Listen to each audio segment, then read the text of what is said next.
pinakamasipag na babae sa opisina ang abala sa nagpapadala ng mga email. Sa kasamaang palad, ito na rin ang huling araw niya. Hindi niya nagawa ang kahit isang bagay na gusto niya sa buhay, ngunit paano kung may isa pang pagkakataon? Nagising ang batang si Dahlia isang umaga at bumaba sa hagdan para makita ang kanyang ama, na si Carlo, na nagtatrabaho sa isang imbensyon. Binuhat siya ng kanyang ama upang makita ang isang mahiwagang gamit. Sa mundong ito, ang mga mahiwagang gamit ay ginagamit ng lahat sa kanilang pang-araw-araw na buhay upang gawing mas madali ang mga gawain. Sa pamamagitan ng mga mahiwagang bato, iba't ibang uri ng gamit ang maaaring malikha, depende sa kanilang kapangyarihan at kakayahan. Naisip ni Dahlia na parang gumagamit din ito ng mahika, ngunit ipinaliwanag ng kanyang ama na hindi ito tunay na mahika. Iilan lamang ang may kakayahang gumamit ng totoong mahika, ngunit kahit sino ay maaaring gumamit ng mga gamit na ito. Ipinakita ng kanyang ama ang isang gamit at binuksan ito sa harap niya. Nang pinahihit ni Dahlia ang dial, nagpakita ito ng iba't ibang liwanag at gumagalaw na imahe, na nagbigay ng labis na tuwa at kamangha-manghang karanasan sa kanya. Ipinaliwanag ng kanyang ama na ang mga taong gumagawa ng ganitong mga kagamitan ay tinatawag na mga imbentor ng mahika. Napahanga si Dahlia at ninais niyang maging isa. Sinabi ng kanyang ama na maaari siyang maging tulad niya kung makakalikha siya ng mga magagandang imbensyon. Dahil dito, naging mas determinado si Dahlia na maging isang mahusay na imbentor ng mga mahiwagang kagamitan. Isang araw, dinalaw siya ng kanyang kaibigang si Irma, na nag-usisa sa kanyang lugar ng trabaho. Ipinakita ni Dahlia ang kanyang mesa kung saan siya gumuguhit ng mga ideya. Ngunit nang makita ng ama ni Dahlia na kailangan niyang magtrabaho, pinaalis niya ang dalawa upang maglaro sa labas. Gusto sanang basahin ni Dahlia ang isang aklat tungkol sa mga mahiwagang nilalang kasama si Irma, ngunit sinunod niya ang kanyang ama at lumabas silang dalawa.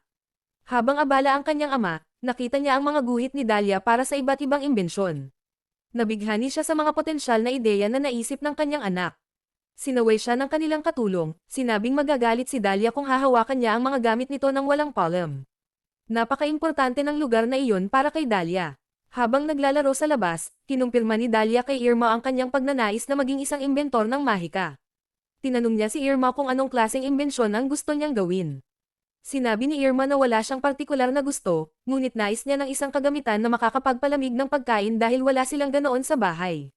Hindi interesado si Dahlia sa paggawa ng mga bagay na umiiral na, kaya't nag-isip siya ng iba pang bagay. Nabanggit ni Irma na gusto niyang maging isang tagapag-ayos ng buhok paglaki, ngunit matagal matuyo ang kanyang buhok dahil sa kahabaan nito. Biglang naisip ni Dahlia na gumawa ng imbensyon na magpapatuyo ng buhok ng mas mabilis. Tumakbo siya papasok at nagsimulang magguhit ng plano para sa isang aparato na maglalabas ng mainit na hangin gamit ang mga bato na may kapangyarihan ng apoy at hangin. Ipinakita ni Dahlia ang ideya sa kanyang ama, na natuwa sa konsepto ng isang gamit na makakalikha ng mainit na simoy upang matuyo ang buhok. Tinawag niya itong hair dryer. Humingi si Dahlia ng pahintulot para gawin ito, ngunit sinabi ng kanyang ama na hindi pa siya handa ngayon, ngunit balang araw ay magagawa rin niya ito. Nais niya itong gawin agad, ngunit kailangan niya pang magkaroon ng karanasan. Nang gabing iyon, lumabas ang kanyang ama upang makipagkita sa isang kaibigan at pinag-uusapan ang ideya ng kanilang susunod na proyekto. Si Teodoro ay naisip na ang pagmamalasakit ni Carlo bilang isang ama ay umabot na sa sukdulan nang bigyan niya ang kanyang anak na babae ng isang working station bago pa man ito magsimula sa primarya. Para kay Teodoro, delikado iyon. Ngunit tiwala si Carlo sa kanyang desisyon dahil sinabi niya sa kanyang anak na hindi siya maaaring gumamit ng magic stones hanggat wala siya. Gayunpaman, ipinaalala ni Teodoro na ang mga bata ay kadalasang hindi sumusunod sa mga babala ng mga magulang tulad ng inaasahan.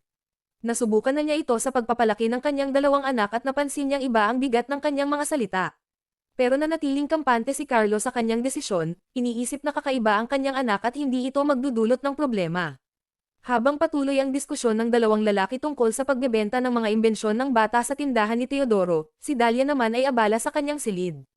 Nang gabing iyon, tahimik na umuwi si Carlo at nag-relax ng kaunti, subalit biglang narinig ang malakas na sigaw ng kanyang anak mula sa itaas. Agad siyang tumakbo pataas at natagpuan ang silid ng kanyang anak na nasusunog. Sa mabilis na pag-iisip, ginamit niya ang isang magic device na may kasamang tubig na bato upang patayin ang apoy. Pagkatapos ay tinanong niya ang kanyang anak kung bakit ito ginawa, lalo na't may paalala na siya na dapat ay naroon siya kung gagamit ito ng magic stones. Habang umiiyak, sinabi ng bata na gusto lamang nitong sorpresahin ang ama sa pamamagitan ng paggawa ng isang hair dryer. Hindi nagalit si Carlo, nauunawaan niya na ito ay isang gawa ng isang batang may malasakit at passion sa paggawa ng mga imbensyon. Ipinakita ng ama ang ilang mga teknikal na bagay na hindi pa alam ng bata at pinayuhan ito na maaari silang magtulungan upang maiwasan ang mga aksidente. Sa paglipas ng gabi, nagsama silang gumawa at kinabukasan, matagumpay nilang natapos ang hair dryer.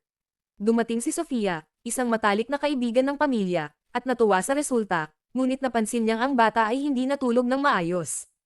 Kaya binuhat ito ng kanyang ama at pinatulog ng maayos. Lumipas ang ilang taon, malaki na si Dahlia, nag-iisip pa rin kung ano ang susunod niyang imbensyon.